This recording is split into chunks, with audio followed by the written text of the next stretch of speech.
In this part, we are going to see another type of financial service, that is underwriting. Underwriting is also a fund-based financial service. Now let's see what is underwriting. Underwriting is a process where the underwriter, അതായത് ഈ process ചെയ്യുന്ന ആളെ വിളിക്കുന്ന പേരാണ് underwriter. The process of underwriting is done by persons or institutions known as underwriters. It is a process where the underwriter guarantees purchase any unsold shares or debentures in a public issue. അതായത് നമുക്കറിയാം ഒരു company public ഇഷ്യൂന്ന് പോകുന്ന സമയത്ത് അതിന്റെ share ഒരു കമ്പനിക്ക് പൈസ ആവശ്യമുണ്ടാകുന്ന സമയത്ത് അതെന്ത് ചെയ്യും? പബ്ലിക് ഇഷ്യൂന്ന് പോകും. പബ്ലിക് ഇഷ്യൂന്ന് പോകുന്ന സമയത്ത് അത് ആൾക്കാരിൽ നിന്ന് പൈസ വാങ്ങിക്കും. പൈസ വാങ്ങിക്കുന്ന സമയത്ത് സപ്പോസ് ഇപ്പൊ ഒരു കമ്പനിക്ക് ഒരു 10 ലക്ഷം രൂപ റേസ് ചെയ്യണം. കമ്പനി എന്ത് ചെയ്യുന്നു? ഇക്വിറ്റി ഷെയർ ഇഷ്യൂ ചെയ്യും. ഈ 10 ലക്ഷം രൂപയ്ക്ക് കുറെ ഇക്വിറ്റി ഷെയർസ് ഇഷ്യൂ ചെയ്യും. അത് കമ്പനി പബ്ലിക്കിന് ഇഷ്യൂ ചെയ്യും. സപ്പോസ് പബ്ലിക് ഇപ്പം ഈ 10 ലക്ഷം രൂപ പർച്ചേസ് ചെയ്തില്ല എന്ന് വെക്കുക, 10 ലക്ഷം രൂപയുടെ ഷെയർ പർച്ചേസ് ചെയ്തില്ലെങ്കിൽ ഇവിടെ അണ്ടർറൈറ്റർ വന്നിട്ട് എന്ത് പറയും? അണ്ടർറൈറ്റർ പറയും പബ്ലിക് പർച്ചേസ് ചെയ്തില്ലെങ്കിലും കുഴപ്പമില്ല, ഞാനത് പർച്ചേസ് ചെയ്യാം, എന്നിട്ട് നിങ്ങൾക്ക് പൈസ തരാമെന്ന് പറയും. ഈ ഒരു പ്രോസസ്സാണ് അണ്ടർറൈറ്റിംഗ്. ഇപ്പൊ ഒരു കമ്പനി ഷെയർ ഇഷ്യൂ ചെയ്യുന്ന സമയത്ത് പബ്ലിക് അത് പർച്ചേസ് ചെയ്തോളണം എന്ന് നിർബന്ധമില്ല. We have already studied the case of over subscription, under subscription. അതായത്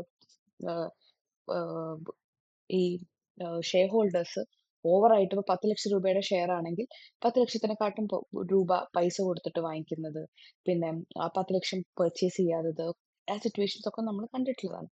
സോ ഇവിടെ അണ്ടർറൈറ്റർ വന്നിട്ട് എന്ത് പറയും?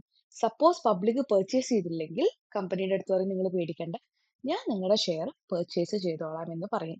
അങ്ങനെ ഒരു ഗ്യാരണ്ടി കൊടുക്കുന്ന പ്രോസസ്സാണ് അണ്ടർറൈറ്റിംഗ് എന്ന് പറയുന്നത്. It ensures the company to meet their minimum subscription requirements. അതായത് ഒരു കമ്പനി പബ്ലിക് ഇഷ്യൂന്ന് പോകുന്ന സമയത്ത് 10 ലക്ഷം രൂപ ക്യാപിറ്റൽ റേസ് ചെയ്യാൻ ഉദ്ദേശിക്കുന്നെങ്കിൽ ഗവൺമെന്റ് അല്ലെങ്കിൽ സെബി അല്ലെങ്കിൽ കമ്പനീസ് ആക്ട് ചില റെസ്ട്രിക്ഷൻസ് വെച്ചിട്ടുണ്ടാവും. ഒരു കമ്പനി പബ്ലിക് ഇഷ്യൂന്ന് പോകുന്ന സമയത്ത് മിനിമം ഇത്ര, ഒരു 90%ഓ 70%ഓ മിനിമം ഇത്ര ശതമാനം പബ്ലിക് സബ്സ്ക്രൈബ് ചെയ്തിരിക്കണം, എന്നാലും മാത്രമേ അതിന് ആ പ്രോസസ്സ് കംപ്ലീറ്റ് ചെയ്യാൻ പറ്റുള്ളൂ. സോ ഇവിടെ പബ്ലിക് സബ്സ്ക്രൈബ് ചെയ്തില്ലെങ്കിൽ ആര് സബ്സ്ക്രൈബ് ചെയ്യും? അണ്ടർറൈറ്റേഴ്സ് അത് വാങ്ങിച്ചോളും. ഈ മിനിമം സബ്സ്ക്രിപ്ഷന്റെ കാര്യത്തിൽ കമ്പനിക്ക് വെറി ചെയ്യേണ്ട ആവശ്യമില്ല. ഇന്ത്യയിൽ യൂഷ്വലി LIC, IDBI, IFCI തുടങ്ങിയ ഇൻസ്റ്റിറ്റ്യൂഷൻസ്, ഒരുപാട് പ്രൈവറ്റ് ഇൻസ്റ്റിറ്റ്യൂഷൻസും അണ്ടർറൈറ്റിംഗ് പ്രോസസ്സ് ചെയ്യുന്നുണ്ട്. ആൻഡ് ആരും വെറുതെ ചെയ്തു കൊടുക്കില്ല. They will charge a small amount known as underwriting commission. Okay, now let's see the features of underwriting. It is an agreement. അത് ഒരു ലീഗൽ എഗ്രിമെന്റ് ആണ്. ആര് തമ്മിലുള്ളത്? ഇഷ്യൂയിങ് കമ്പനിയും അണ്ടർറൈറ്ററും തമ്മിലുള്ള എഗ്രിമെന്റ് ആണ്. എന്താണ് എഗ്രിമെന്റ്? സപ്പോസ് പബ്ലിക് കമ്പനിയുടെ ഷെയർസ് പർച്ചേസ് ചെയ്തില്ലെങ്കിൽ ഞങ്ങൾ പർച്ചേസ് ചെയ്തോളാം എന്നുള്ള ഒരു എഗ്രിമെന്റ് ആണ് അണ്ടർറൈറ്റിംഗ്. ആൻഡ് ആ എഗ്രിമെന്റിന് വേണ്ടിയിട്ട് അണ്ടർറൈറ്റേഴ്സ് ഒരു ഫീസ് ചാർജ് ചെയ്യും. അതിന്റെ പേരാണ് അണ്ടർറൈറ്റിംഗ് കമ്മീഷൻ. ആൻഡ് അവിടെ റിസ്ക് ട്രാൻസ്ഫർ ആവും. അതായത് പബ്ലിക് സബ്സ്ക്രൈബ് ചെയ്തിട്ടില്ലെങ്കിൽ ആര് സബ്സ്ക്രൈബ് ചെയ്തോളും? അണ്ടർറൈറ്റർ സബ്സ്ക്രൈബ് ചെയ്തോളൂ. അപ്പൊ ആ റിസ്ക് അണ്ടർറൈറ്റർ ഏറ്റെടുക്കും. ആൻഡ് വെറുതെ നമുക്ക് അണ്ടർറൈറ്റിംഗ് പ്രോസസ് ചെയ്യാൻ പറ്റില്ല. അവിടെ സെബിയുടെയും കമ്പനീസ് ആക്ടിന്റെയും ഒക്കെ കറക്റ്റ് ആയിട്ടുള്ള റെഗുലേറ്ററി കംപ്ലയൻസ് ഉണ്ട്. ആ റൂൾസ് ഫോളോ ചെയ്തിട്ട് മാത്രമേ ചെയ്യാൻ പറ്റുള്ളൂ. അതുപോലെ തന്നെ it is a guarantee of sale. Public buy ചെയ്തിട്ടില്ലെങ്കിൽ ഞങ്ങൾ ബൈ ചെയ്യാം എന്നുള്ളൊരു ഗ്യാരണ്ടി. സെയിൽസ് എന്തായാലും അണ്ടർറൈറ്റേഴ്സ് നടത്തിക്കോളാം എന്നുള്ളൊരു ഗ്യാരണ്ടിയാണ് എന്ത്? Underwriting contract. Also due diligence, അതായത് ഈ അണ്ടർറൈറ്റിംഗ് ഒരു കോൺട്രാക്ച്വൽ എഗ്രിമെന്റ് ആകും. ഈ അണ്ടർറൈറ്റിംഗ് എഗ്രിമെന്റ് സൈൻ ചെയ്യുന്നതിന് മുന്നേ അണ്ടർറൈറ്റേഴ്സ് എന്ത് ചെയ്യും? കമ്പനീനെ കുറിച്ചുള്ള കാര്യങ്ങളൊക്കെ ഒന്ന് പഠിക്കും. കമ്പനി നല്ലതാണോ, കമ്പനിക്ക് കമ്പനിയുടെ പെർഫോമൻസ് എങ്ങനെയാണ് തുടങ്ങിയ കാര്യങ്ങൾ അണ്ടർറൈറ്റേഴ്സ് നോക്കും. ഓക്കെ, കാര്യം എന്താണ്? അണ്ടർറൈറ്റേഴ്സിന് ആ കമ്പനിയുടെ ഷെയർ പർച്ചേസ് ചെയ്തിട്ട് നഷ്ടം വന്നു പോകരുത്, അല്ലെങ്കിൽ അവർക്കാണ് നഷ്ടം സഹിക്കേണ്ടത്. അപ്പൊ അവർ കമ്പനിനെ കുറിച്ച് നല്ല രീതിയിൽ പഠിച്ചതിന് ശേഷം മാത്രമേ എഗ്രിമെന്റ് സൈൻ ചെയ്യൂ. These are the features of underwriting. Now let's see types of underwriting agreements. ഒരുപാട് ടൈപ്സ് ഉണ്ട്. Will see some of the important types of underwriting. First one is firm underwriting. In firm underwriting, an underwriter agrees to buy a definite number of shares or debentures in addition to what they have already promised. Suppose underwriter പറയാണ് ഞങ്ങൾ ഒരു കമ്പനിയുടെ 2 ലക്ഷം രൂപയുടെ share വാങ്ങാം. പക്ഷെ company subscription പോയ സമയത്ത് public അത്രത്തോളം സബ്സ്ക്രൈബ് ചെയ്തിട്ടില്ല. അപ്പൊ അണ്ടർ റൈറ്റേഴ്സ് പറയുന്നത് ഈ 2 ലക്ഷത്തിന് പുറമെ 1 ലക്ഷം കൂടെ നമ്മൾ വാങ്ങാം. ഇവിടെ എഗ്രിമെന്റിൽ എഴുതിയത് 2 ലക്ഷമാണ്. എക്സ്ട്രാ ഷെയർ അഡീഷണൽ ആയിട്ട് പർച്ചേസ് ചെയ്യുന്ന സമയത്ത് അതിനെ വിളിക്കുന്ന പേരാണ് firm under writing. Now it's complete underwriting or outright purchase. As the name indicates, complete underwriting എന്ന് പറഞ്ഞാൽ ഒരു കമ്പനിയുടെ ഹോൾ ഇഷ്യൂ, ഇപ്പൊ 10 ലക്ഷം രൂപയാണ് കമ്പനി ഇഷ്യൂ ചെയ്യുന്നതെങ്കിൽ അത് മൊത്തം അണ്ടർറൈറ്റേഴ്സ് ഒറ്റയടിക്ക് വാങ്ങാം എന്നുള്ളതാണ് എന്ത് കംപ്ലീറ്റ് അണ്ടർറൈറ്റിംഗ്. ഈ അണ്ടർറൈറ്റേഴ്സ് വാങ്ങിക്കഴിഞ്ഞാൽ അവർ തന്നെ അത് ഏറ്റെടുക്കണം എന്നില്ല. അവർ എന്ത് ചെയ്യാം, അവർ ഇൻവെസ്റ്റേഴ്സിന് അവർ കമ്പനിയുടെ അടുത്ത് അണ്ടർറൈറ്റേഴ്സ് ഷെയർസ് വാങ്ങിയിട്ട് ഈ അണ്ടർറൈറ്റേഴ്സ് ഇൻവെസ്റ്റേഴ്സിന് അത് വിൽക്കാം. Okay. Partial underwriting or stand by underwriting as the name indicates, ഒരു കമ്പനിയുടെ 10 ലക്ഷം രൂപ കമ്പനി ഇഷ്യൂ ചെയ്യുകയാണെങ്കിൽ അത് മൊത്തം അത് വാങ്ങാതെ ഒരു ഹാഫ് അല്ലെങ്കിൽ ഒരു 3/4 എമൗണ്ട് വാങ്ങുന്നതാണ് എന്ത് പാർഷ്യൽ അണ്ടർറൈറ്റിംഗ്.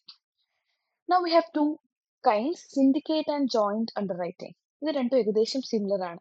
സിൻഡിക്കേറ്റ് അണ്ടർറൈറ്റിംഗ് എന്ന് പറഞ്ഞാൽ മോർ ദാൻ 1 അണ്ടർറൈറ്റേഴ്സ് എന്ത് ചെയ്തു, ഇപ്പൊ വലിയ സബ്സ്ക്രിപ്ഷൻ ആണ്, ഇപ്പൊ 10 കോടിയുടെ സബ്സ്ക്രിപ്ഷൻ ഒക്കെ വേണമെങ്കിൽ ഒരു അണ്ടർറൈറ്റിംഗ് ഫേമിനോട് അണ്ടർറൈറ്ററിനോ അത് ചെയ്യാൻ പറ്റുന്നുണ്ടാവില്ല. അപ്പം ഒന്നിൽ കൂടുതൽ ആൾക്കാർ ഒരുമിച്ച് ഫോം ചെയ്ത് ചെയ്യുന്നതാണ് ബോത്ത് സിൻഡിക്കേറ്റ് ആൻഡ് ജോയിന്റ് അണ്ടർറൈറ്റിംഗ്.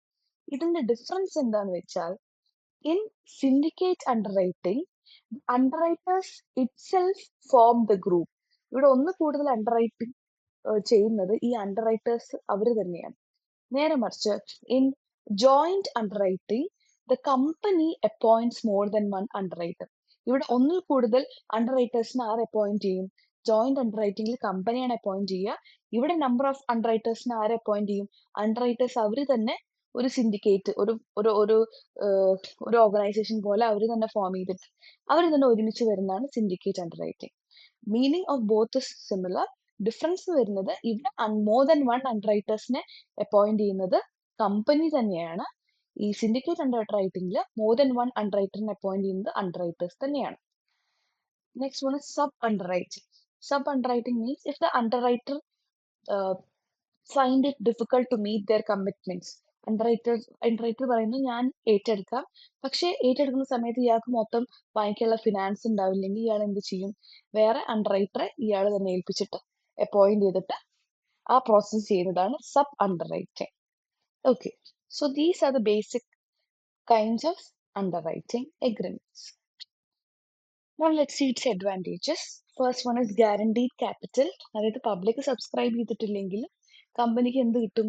പൈസ കിട്ടും, വേണ്ട പൈസ കിട്ടും. മാർക്കറ്റിൽ ചേഞ്ചസ്, മാർക്കറ്റ് ഭയങ്കര ഡൗൺ ആണെങ്കിലോ അപ്പ് ആണെങ്കിലോ ഒന്നും അത് എഫക്ട് ചെയ്യുന്നില്ല. അതുപോലെ തന്നെ കമ്പനി ലോ അതല്ലെങ്കിൽ സെബി പറയുന്ന ലോ ഒക്കെ അംഗീകരിക്കാൻ വേണ്ടി ഇത് സഹായിക്കും. അതായത് പല കൺട്രീസിലും മിനിമം സബ്സ്ക്രിപ്ഷൻ പറയുന്നുണ്ട്. ആ മിനിമം സബ്സ്ക്രിപ്ഷൻ അറ്റൈൻ ചെയ്യാൻ വേണ്ടിയിട്ട് ഇവർ സഹായിക്കും. മിനിമം സബ്സ്ക്രിപ്ഷൻ എന്ന് പറഞ്ഞാൽ എന്താണ്? ഒരു കമ്പനി പബ്ലിക് ഇഷ്യൂവിന് പോകുന്ന സമയത്ത് 10 ലക്ഷം രൂപയാണ് കമ്പനി ഇഷ്യൂ ചെയ്യുന്നതെങ്കിൽ അതിന്റെ മിനിമം ഇത്ര ശതമാനം പബ്ലിക് ബൈ ചെയ്യണം എന്നുണ്ട്. സപ്പോസ് പബ്ലിക് ബൈ ചെയ്തില്ലെങ്കിൽ അത് അണ്ടർറൈറ്റർ ബൈ ചെയ്തിട്ട് മിനിമം സബ്സ്ക്രിപ്ഷൻ ആ കമ്പനിക്ക് ഉണ്ട് എന്നുള്ളത് എൻഷുർ ചെയ്യാൻ വേണ്ടി സഹായിക്കും. അതുപോലെ തന്നെ അണ്ടർറൈറ്റേഴ്സ് പലതരത്തിലുള്ള അഡ്വൈസും apart from buying they will also give some sort of advice. പിന്നെ നല്ല ഷെയറിന് നല്ല പ്രൈസ് ഒക്കെ തീരുമാനിക്കാൻ വേണ്ടിയുള്ള അഡ്വൈസ് അവർ കൊടുക്കും. അതുപോലെ തന്നെ നല്ല ഇൻസ്റ്റിറ്റ്യൂഷൻസ് അണ്ടർറൈറ്റേഴ്സ് ആയിട്ട് ആക്ട് ചെയ്യുന്ന സമയത്ത് അത് പബ്ലിക്കിന് തന്നെ പബ്ലിക്കിന് തന്നെ കമ്പനിയുടെ ഒരു കോൺഫിഡൻസ് കൂട്ടും. അതായത് നല്ല ഒരു അണ്ടർറൈറ്റർ കമ്പനീനെ ട്രസ്റ്റ് ചെയ്ത് കഴിഞ്ഞാൽ പബ്ലിക്കിന്റെ ട്രസ്റ്റും അത് കൂട്ടും. അതുപോലെ തന്നെ they will have wider distribution. അതായത് അണ്ടർറൈറ്ററിന് ഒരുപാട് ബ്രോക്കേഴ്സും ഇൻസ്റ്റിറ്റ്യൂഷൻസും ആയിട്ടുള്ള ബന്ധങ്ങൾ ഉണ്ടാവും. So it helps to spread the shares. അപ്പൊ കമ്പനിയുടെ ഷെയർ ഒരുപാട് ജോഗ്രഫിക്കൽ ഏരിയയിൽ ആൾക്കാരുടെ ഇടയിൽ എത്തിക്കാൻ വേണ്ടി അത് സഹായിക്കും. ഓൾസോ സ്റ്റാൻഡർഡൈസേഷൻ, നേരത്തെ പറഞ്ഞ പോലെ തന്നെ one of the feature of underwriting is due diligence. അവരെല്ലാ കാര്യങ്ങളും നോക്കിയിട്ടേ ചെയ്യുള്ളൂ. സോ എല്ലാ റെഗുലേറ്ററി ഫ്രെയിംവർക്കും ലീഗൽ ഡിസ്ക്ലോഷേഴ്സ് ഒക്കെ നോക്കിയിട്ട് കറക്റ്റ് ആയിട്ടേ അവർ ചെയ്യുള്ളൂ. അപ്പൊ കമ്പനീനെ അത് ഒന്നുകൂടെ സ്റ്റാൻഡർഡൈസ് ചെയ്യാൻ വേണ്ടിയിട്ട് സഹായിക്കും. These are the advantages of underwriting. Now let's see disadvantages. First one is high cost.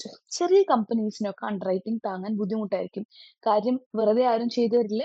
They have underwriting commission. Small companies it may be difficult. Also we have seen the point due diligence in the future. അതായത് അണ്ടർറൈറ്റിംഗ് വെറുതെ അങ്ങ് ചെയ്യാൻ പറ്റില്ല, വെറുതെ അങ്ങ് underwriter നമുക്ക് പൈസ തരില്ല. അവര് കമ്പനിയുടെ പലതരത്തിലുള്ള കണ്ടീഷൻസ് പറയും, ഫിനാൻഷ്യൽ സ്റ്റേറ്റ്മെന്റ്സും കാര്യങ്ങളൊക്കെ നോക്കും. അതിനുശേഷം മാത്രമേ അവർ ചെയ്യുള്ളൂ. ആൻഡ് സ്ട്രിഞ്ചന്റ് ഡിസ്ക്ലോഷർ, അതായത് അണ്ടർറൈറ്റേഴ്സിന്റെ അടുത്ത് കമ്പനിയുടെ എല്ലാ കാര്യങ്ങളും പറയണം. ചിലപ്പോൾ ഇന്റേണൽ സീക്രട്സ് ഒക്കെ പറയേണ്ടി വരും. കാര്യം എന്താണ്, അവർ അത്രയ്ക്കും കമ്പനിയെ നോക്കിയിട്ട് മാത്രമേ അണ്ടർറൈറ്റിംഗ് എഗ്രിമെന്റിൽ ഒപ്പിടുള്ളൂ. പിന്നെ അതുപോലെ തന്നെ പബ്ലിക് സപ്പോസ് അണ്ടർറൈറ്റിംഗ് ഈ ഷെയർസ് ബൈ ചെയ്തിട്ടില്ലെങ്കിൽ കമ്പനിയുടെ ഷെയർ അണ്ടർറൈറ്റർ ബൈ ചെയ്യും. ഈ അണ്ടർറൈറ്റർ പബ്ലിക്കിന് സെല് ചെയ്തിട്ട് പബ്ലിക് ബൈ ചെയ്തിട്ടില്ലെങ്കിൽ അണ്ടർറൈറ്റേഴ്സിന്റെ അടുത്തായിരിക്കും കമ്പനിയുടെ ഷെയർസ്. അപ്പൊ കമ്പനിയുടെ ഷെയർസ്, ഒരു നിശ്ചിത എമൗണ്ട് ഓഫ് ഷെയർസ് അണ്ടർറൈറ്റർ എടുത്ത് മാത്രം കോൺസെൻട്രേറ്റ് ചെയ്യാൻ വേണ്ടിയിട്ട് ഉള്ള ചാൻസ് ഇവിടെ കൂടുതലാണ്. അതായത് ഒരു കമ്പനിയുടെ മേജർ ഷെയർ ഒരു ഫിനാൻഷ്യൽ ഇൻസ്റ്റിറ്റ്യൂഷൻസ് ഹോൾഡ് ചെയ്യാനുള്ള ചാൻസ് കൂടുതലാണ്. അപ്പൊ കമ്പനീസിന്റെ മെയിൻ ഓണേഴ്സിന്റെ അവിടെ ഓണർഷിപ്പ് സ്റ്റേക്ക് കുറയാനുള്ള ചാൻസും കൂടുതലാണ്. Also loss of pricing power, അതായത് അണ്ടർറൈറ്റേഴ്സ് നമ്മൾ നേരത്തെ കണ്ടു, ഒരുപാട് എക്സ്പേർട്ട് ഒപ്പീനിയൻ കൊടുക്കും, പ്രൈസിങ്ങിനെ കുറിച്ച് പറയും. അപ്പം അണ്ടർറൈറ്റർ ഇത് ഏറ്റെടുത്ത് കഴിഞ്ഞാൽ ഫൈനൽ ആയിട്ടുള്ള ഒരു അഭിപ്രായം അണ്ടർറൈറ്ററിന്റെ ആയിരിക്കും. കമ്പനിക്ക് മോർ ദൻ കമ്പനി അണ്ടർറൈറ്റേഴ്സ് ആയിരിക്കും ഷെയർ പ്രൈസിനൊക്കെ കുറിച്ചുള്ള ഡിസൈഡ് ചെയ്യുക. അപ്പൊ കമ്പനിക്ക് ഷെയർ പ്രൈസിന് മേലുള്ള ഒരു അധികാരം അവിടെ പോകാനുള്ള ചാൻസ് ഉണ്ട്. Dependencies, small companies may become overly dependent on A single underwriters opinion. ചെറിയ കമ്പനീസ് ഒക്കെ ഒരു അണ്ടർറൈറ്റർ ഒപ്പീനിയനെ ഡിപ്പെൻഡ് ചെയ്യും. അതായത് അവര് കൂടുതലൊന്നും ചിന്തിക്കാൻ പറ്റില്ല. ആ അണ്ടർറൈറ്റേഴ്സ് അവരെ ഭരിക്കുന്ന സമയത്ത് സ്മോൾ കമ്പനീസിന് അത് ഫോളോ ചെയ്തേ പറ്റുള്ളൂ, സഫീഷ്യന്റ് ഫണ്ടും ഒന്നും ഇല്ലെങ്കിൽ.